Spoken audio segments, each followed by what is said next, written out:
It is the early hours of August 5, 1962, Los Angeles. The fog is rolling in off the Pacific Ocean, blanketing the manicured lawns of Brentwood in a cold, gray mist. The City of Angels is asleep, but at 12,305 Fifth Helena Drive, the lights are blazing. If we could float through the window, past the heavy curtains and into the master bedroom, we would find a scene that feels less like a celebrity tragedy and more like a crime scene of the human soul. The air is thick, smelling faintly of stale chloral hydrate and neglect. A 36-year-old woman lies naked, face down, on her bed. Her hand is clutching a telephone receiver, gripping it so tightly that, even in death, her knuckles are white. She was trying to make a call, but to whom? Was she calling a lover, a doctor? Or was she simply trying to hear a human voice to drown out the silence? The line is dead. On the nightstand, a chaotic scatter of empty amber pill bottles tells the story that the Los Angeles coroner would later condense into two cold, clinical words: probable suicide. Her name was Marilyn Monroe. She was the golden girl, the technicolor dream of the 20th century. The woman who stood on a subway grate and let the wine immortalize her joy. The siren who whispered happy birthday to a president and made the foundations of the White House tremble. She was the woman every man wanted to possess, and every woman secretly wanted to be. But that is the legend. That is the mask. If you were to open the diary she left on her bedside table that night, and we will open it today, you wouldn't find a goddess. You would find the frantic, scribbled handwriting of a drowning child. You would read the words of a woman who spent her entire life screaming into the void, begging for one simple thing: to be seen, not as a body, not as a symbol, but as a human being. It is the ultimate irony, isn't it?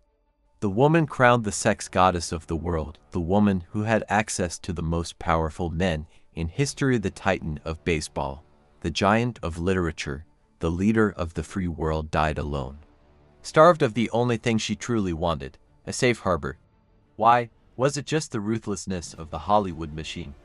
Was it the dangerous secrets of the Kennedy clan?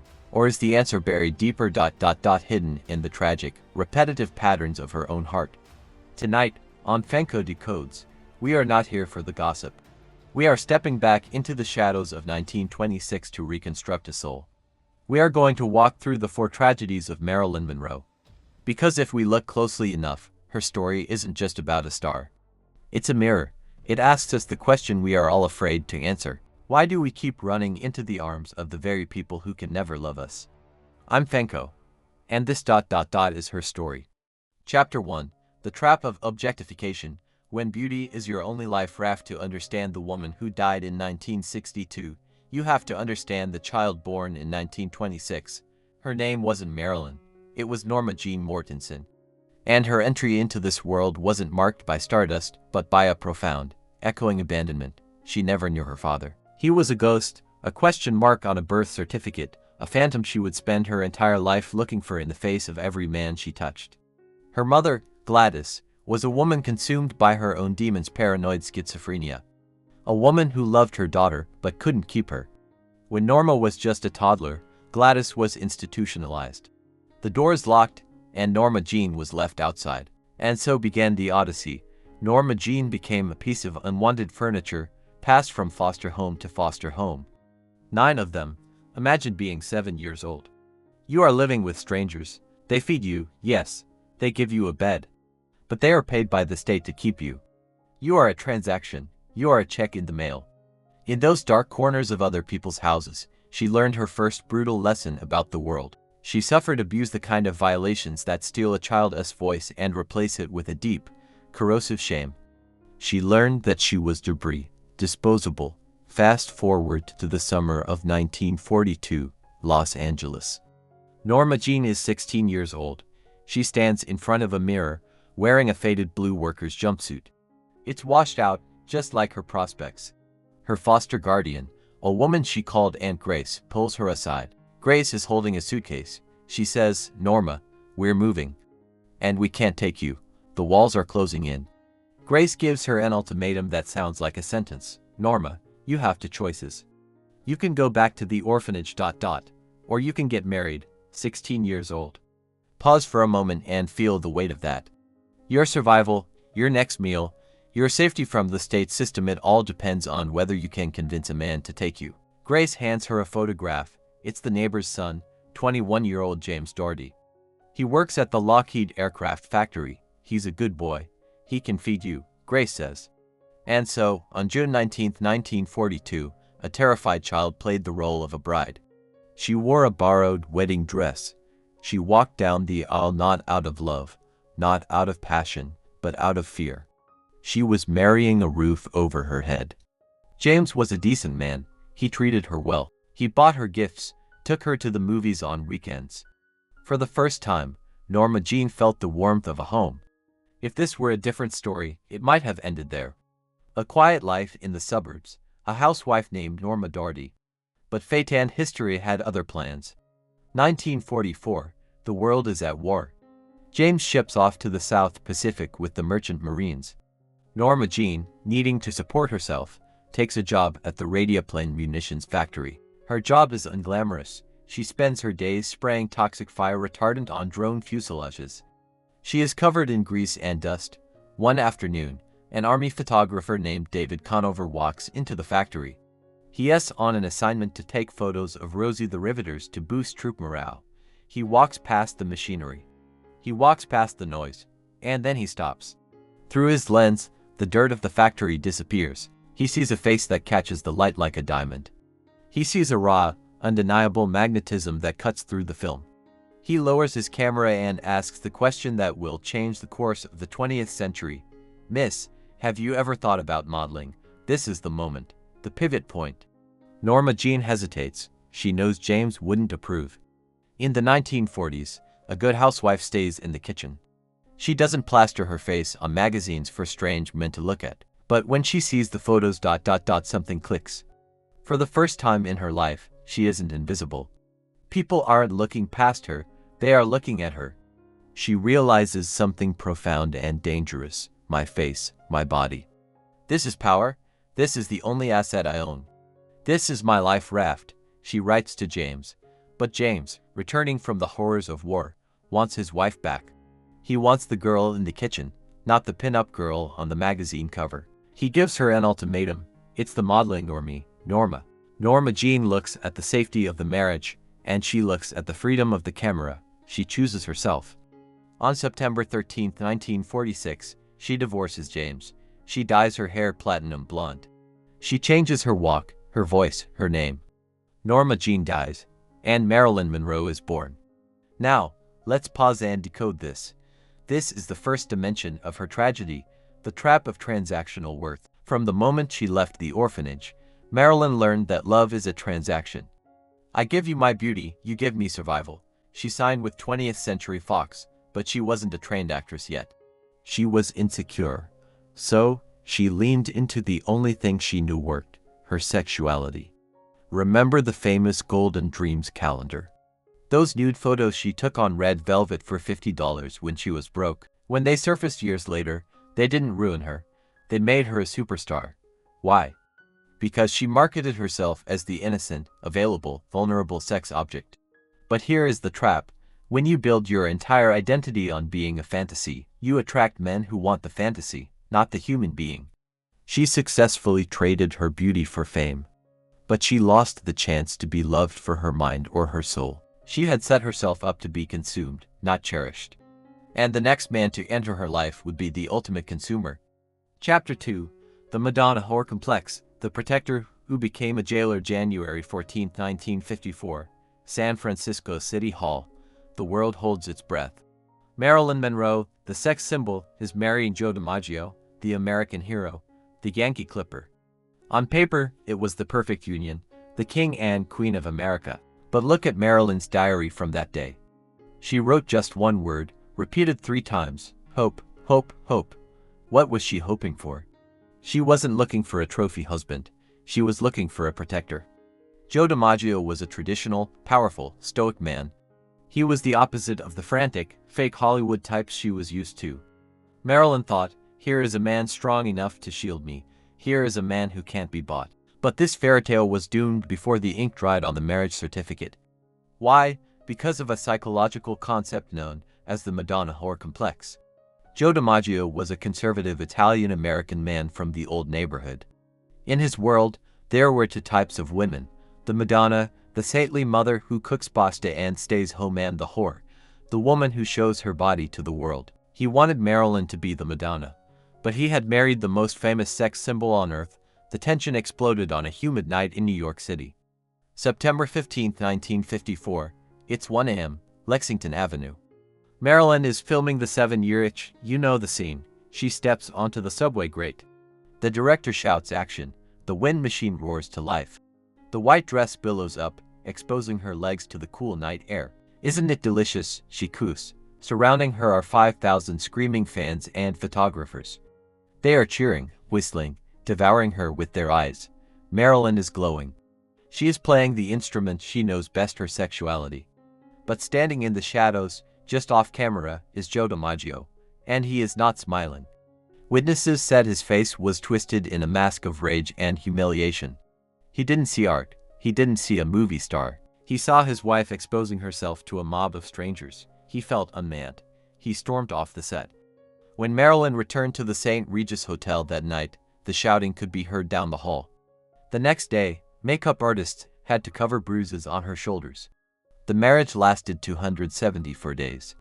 But the toxicity didn't stop there. Joe's jealousy was pathological. A few weeks after their separation, he and Frank Sinatra were involved in the infamous Wrong Door raid. They thought Marilyn was with another man in an apartment complex. They kicked down the door, terrified the occupants, only to realize they had broken into the wrong home. It was a fiasco.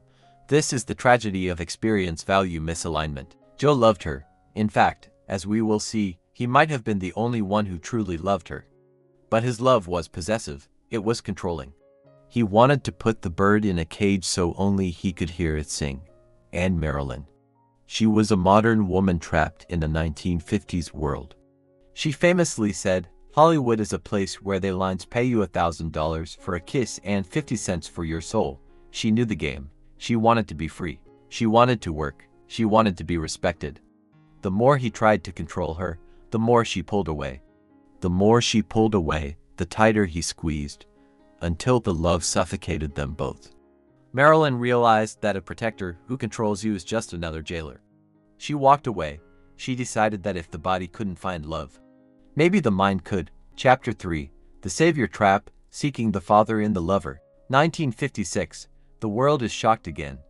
Marilyn Monroe marries Arthur Miller, the intellectual giant, the playwright who wrote Death of a Salesman. The press called it the hourglass and the egghead. They thought it was a joke. But for Marilyn, this was a pilgrimage. She was done with being a sex object. She wanted to be taken seriously. She converted to Judaism.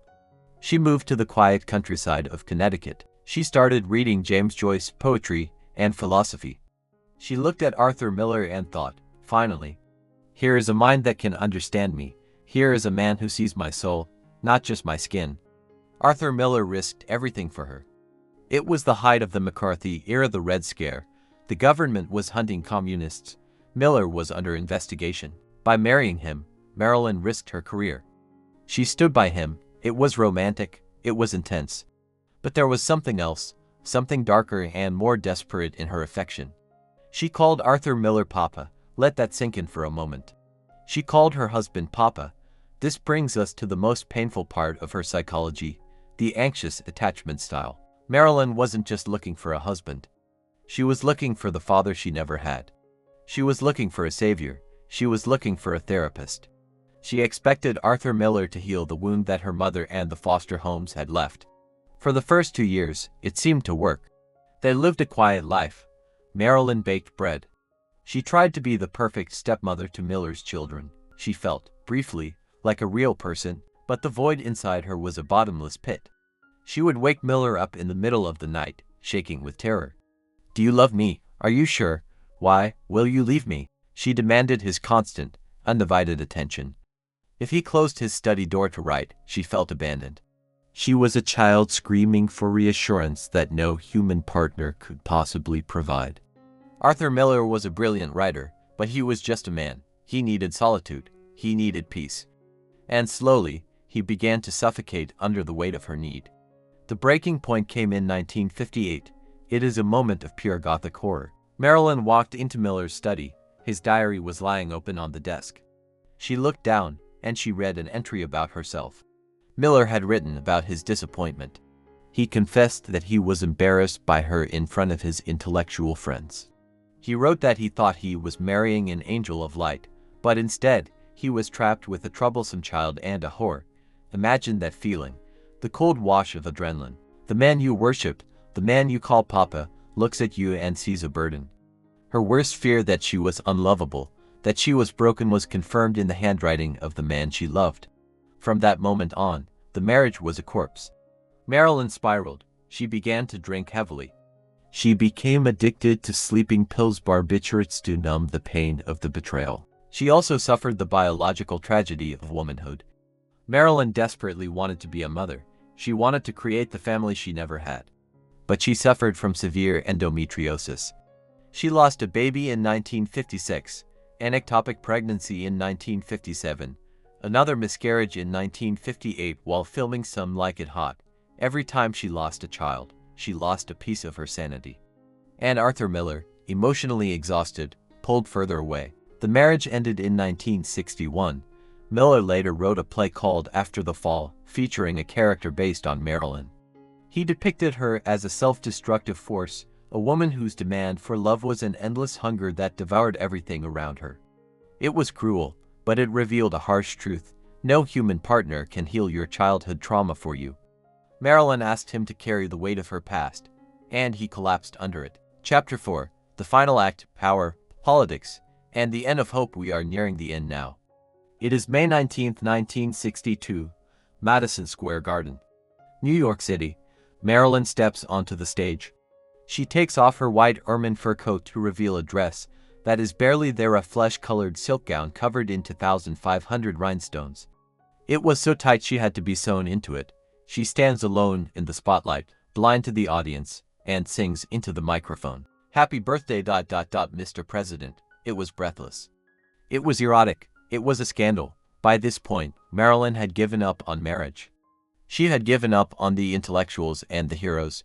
She turned her gaze toward the ultimate power, the Kennedy brothers. She was involved with President John F. Kennedy, and likely his brother, Bobby Kennedy, the Attorney General.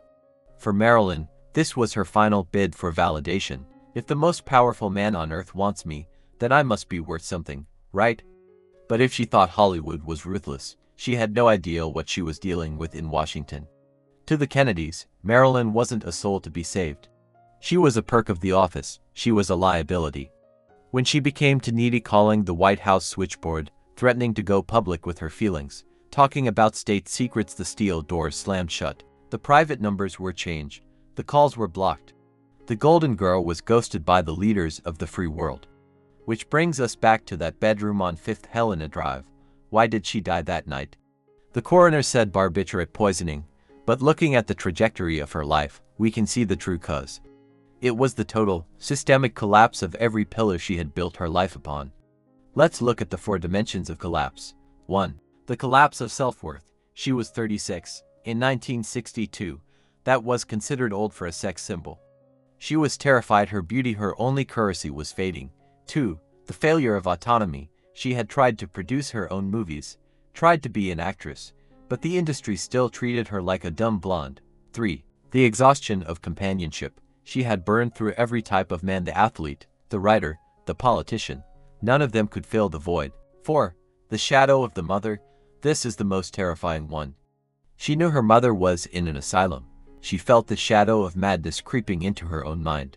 She was terrified she was becoming Gladys. When the phone line went dead that night, it wasn't just a disconnection. It was the realization that there was no one left to call. Epilogue. The Rose and the Mirror. On August 8, 1962, Marilyn was laid to rest at Westwood Village Memorial Park. It was not a state funeral. The Hollywood moguls were banned. The Kennedys were nowhere to be seen. The funeral was arranged by one man, Joe DiMaggio. He leaned over her casket, kissed her cold forehead, and whispered, "I love you, I love you, I love you," for the next 20 years, until the day he died. Joe DiMaggio had 6 long-stemmed red roses delivered to her crypt 3 times a week. He never remarried. He never spoke her name to the press to sell books. He never exploited her memory. In the end, The simple man who wanted the Italian housewife was the only one who truly loved Norma Jean, but by the time she realized that peace was more important than validation, it was too late. Marilyn's story is a tragedy, yes. But it is not just history, it is a warning. We look at her life and think, poor Marilyn, but look closer. Look at the world we live in today. We are more like Marilyn than ever before. We live in a culture that tells us our value is transactional, measured in likes, views, and swipes. We trade our visual currency for dopamine, just as she traded beauty for fame. We look for partners to fix us. We treat relationships like therapy sessions, placing burdens on our lovers that they can never carry. We want them to be our father, our mother, our savior. We chase the high of emotionally unavailable people, the presidents of our lives, while ignoring the Joe DiMaggios who offer us boring, stable, real love. Marilyn Monroe died with the phone in her hand. She was reaching out. If there is one lesson to take from the girl in the blue jumpsuit who became the lonely goddess, it is this: stop waiting for the call. Stop waiting for a savior. Stop waiting for the applause. Stop selling your soul for a love that is transactional. The only person who could have saved Norma Jean was Norma Jean, and the only person who can save you is you. Maybe real love isn't finding someone to complete you. Maybe real love is realizing you were already whole to begin with.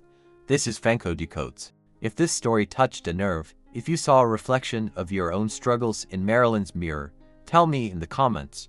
Which trap are you caught in? The trap of beauty, the trap of the savior, or the trap of the past? I read every story. Until next time, take care of the child inside you.